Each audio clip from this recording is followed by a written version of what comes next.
Episode 2, Chapter 3, Under the Care of Abdul Muttalib. When Muhammad returned to Makkah, his grandfather Abdul Muttalib became his guardian.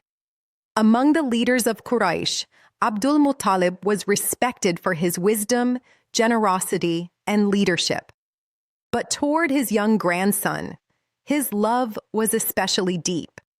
Classical Seerah sources describe that Abdul Muttalib would often sit near the Kaaba on a special carpet reserved only for him.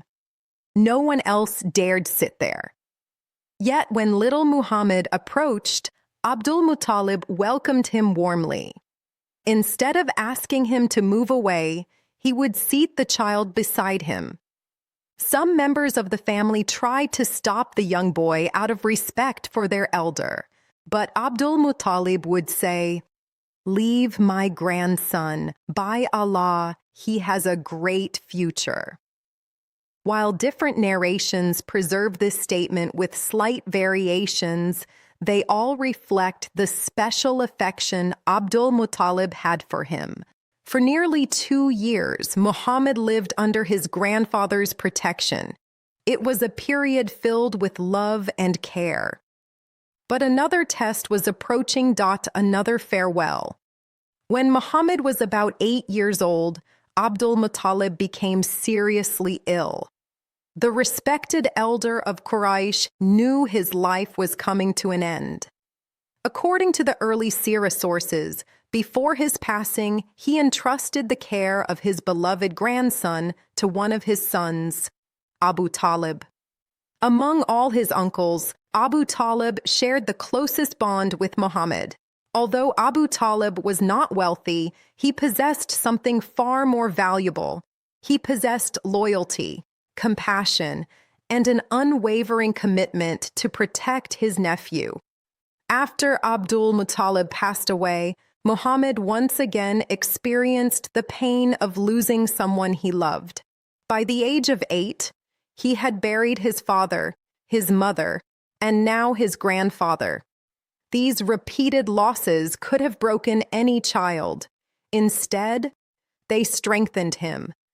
Allah was preparing his messenger through patience, humility, and reliance upon him alone. The house of Abu Talib. Life in Abu Talib's home was simple. The family was not rich. Everyone worked hard to support one another. Muhammad quickly became known for helping with daily responsibilities. Unlike many children, he never complained about hardship. He learned the value of honest work. He understood what it meant to live with limited means.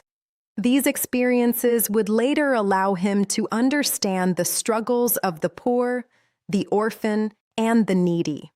His life itself became a lesson in compassion. Closing reflection. Looking back at these early years, one thing becomes clear. Nothing about Muhammad's childhood suggested worldly power. He was not raised in luxury. He did not inherit great wealth. He did not grow up in a royal palace. Instead, he grew up as an orphan. He experienced grief. He learned patience. He lived among ordinary people. And through every hardship, Allah protected him.